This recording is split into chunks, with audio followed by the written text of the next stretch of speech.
Les Nouvelles Renaissances sont ce laboratoire où se travaille l'articulation entre projets artistiques, questions touristiques et patrimoniales, mobilité douce, production bio, inclusion et sobriété, qui sont au cœur de nos politiques sectorielles et trouvent là un terrain de rencontre et de coopération. Le label permet le rassemblement d'une diversité d'acteurs sous une bannière commune, favorisant leur attachement à cette identité culturelle régionale fondée sur des relations étroites entre nature, culture et art de vivre. L'accompagnement financier permet de soutenir des projets emblématiques de la thématique annuelle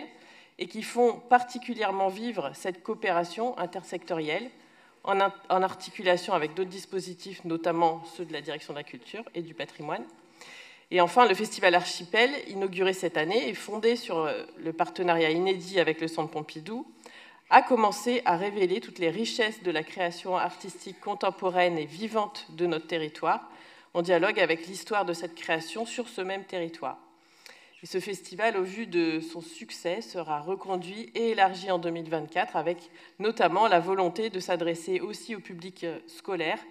en réponse à la préoccupation exprimée par Perico Légas. C'est cette envie, cet élan collectif qui seront le socle du projet Bourges Capitale Européenne de la Culture et qui a vocation à se déployer davantage encore sur l'ensemble du territoire régional.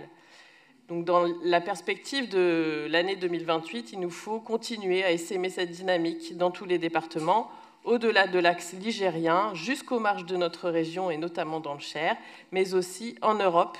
Et je remercie Christine Fauquier d'avoir cité nos zones prioritaires de coopération en Allemagne et en République tchèque, qui pourront être nos points d'ancrage.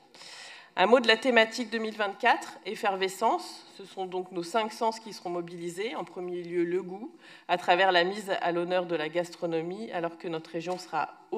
territoire hôte Michelin.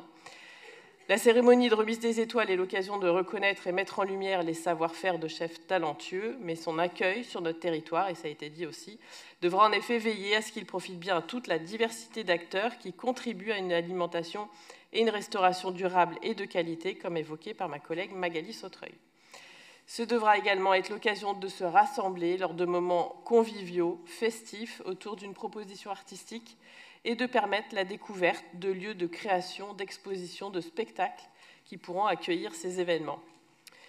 Décloisonner, permettre des rencontres inopinées par la participation du plus grand nombre, valoriser les pépites de notre territoire, du plus célèbre château royal au plus petit moulin niché en pleine ruralité. Tels sont les objectifs de ce dispositif qui croisent ceux de nos politiques culturelles, touristiques et agricoles.